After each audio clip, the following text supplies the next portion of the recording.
Panorama group, जो सोचता है वो करता है।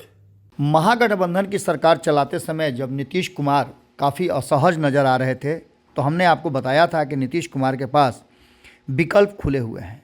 कई विकल्पों की तलाश नीतीश कुमार कर रहे हैं और इन विकल्पों की तलाश में नीतीश कुमार 3 रास्ते पर खड़े हैं। इस तिराहे पर नीतीश कुमार या तो इस परिस्थिति में भी एनडीए को छोड़ करके जब आए थे तब भी ये कहा था कि वो अब मरते मर जाएंगे, लेकिन एनडीए के साथ नहीं जाएंगे, भाजपा के साथ नहीं जाएंगे। तो इस बात को लेकर के ये संभावनाएं व्यक्त की जा रही थी कि कठिनाइयां होती हैं सरकार चलाने में। नीतीश कुमार अब महागठबंधन छोड़ करके नहीं जाएंगे और 2024 के चुनाव में भारतीय जनता पार्टी और नरेंद्र मोदी को टक्कर देंगे।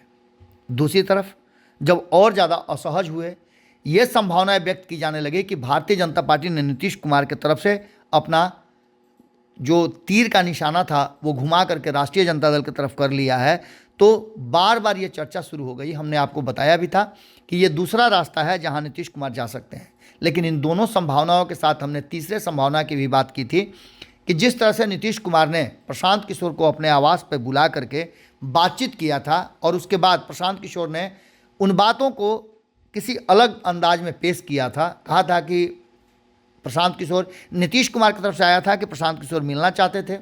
दूसरी तरफ प्रशांत किशोर ने कहा कि उन्होंने खुद बुलाया था। खैर, इन सारी बातों में नहीं पड़ते हुए आपको बता दें कि नीतीश कुमार के लिए तीसरा विकल्प खुला था और प्रशांत किशोर कहा जाए कि रेड कारपेट बिछा करके नीतीश कुमार का इंतजार कर रहे थे। लेकिन अचानक से नीतीश कुमार ने जिस तरह की बातें कर दी, अब प्रशांत किशोर का पारा गर्म हो गया है।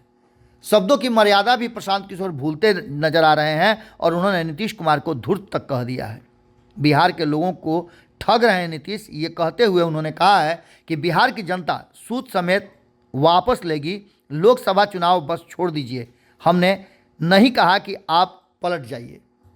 इन सारी बातों को लेकर के अब प्रशांत किशोर जितना ज़्यादा एग्रेसिव हो गए हैं वो साफ दिखाता है कि उनके झुंझलाहट और नीतीश कुमार से जो भीतर खाने में वो उम्मीद लगा के बैठे थे वो कहीं ना कहीं पूरी तरह से ध्वस्त होता हुआ नजर आ रहा है। नीतीश कुमार के एनडीए में वापसी करने के बाद प्रशांत किशोर का पारा और ज़्यादा गर्म हो गया है। इधर कुछ दिनों से आपने देखा होगा प्रशांत किशोर काफ़ी असहज नजर आ रहे हैं।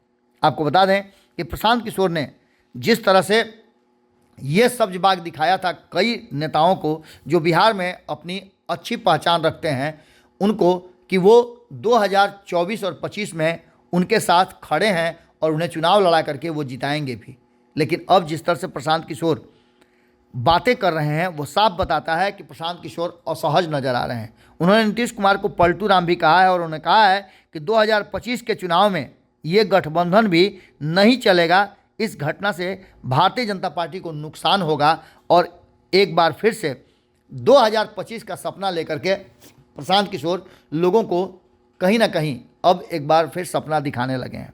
आपको बता दें कि प्रशांत किशोर के इस बयान के बाद अब चर्चाएं शुरू हो गई हैं और कहा यह जा रहा है कि नीतीश कुमार को लेकर के प्रशांत किशोर जो बातें कह रहे हैं उन बातों में कहीं ना कहीं उनकी खींच है।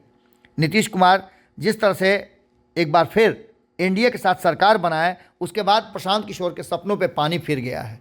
आपको बता दें कि कई उनके साथ और उनके सहयोगी हैं जो इस इंतजार में थे कि यदि नीतीश कुमार एनडीए गठबंधन में रहते हैं और वहां असहज होंगे तो वो तीसरे मोर्चे की तरफ आएंगे और प्रशांत किशोर उसको लीड करेंगे। लेकिन अब इस संभावना पर पूरी तरह से विराम लगता हुआ नजर आ रहा है और नीतीश कुमार के एनडीए की तरफ जाने से प्रशांत किशोर की लड़ाई और बड़ी हो गई है। अब देखना दिलचस्प होगा कि प्रशांत किशोर के साथ जुड़े लोग क्या फैसला करते हैं और किस तरह का आगे की रणनीति बनाते हैं। जुड़े रहिएगा भारत लाइव के साथ। बहुत बहुत धन्यवाद। अगर ये वीडियो पसंद आई और वह बिहार के राजनीति और बिहारियत से सरोकार रखेनी तो सब्सक्राइब बटन दबा के चैनल के सब्सक्राइब कर ली। ओजे एगो घंटी बा, ओकरा बटन दबा देला से कुल सटीक और मारक खबर रुआ मुफ्त में मिल जाई। अगर रुआ पत्रकारिता के हमनी के नया प्रयोग में सहयोग कर चाहतानी तो ज्वाइन बटन दबा दी। पेटीएम नंबर नोट कर ली 9386816700। धन्यवाद।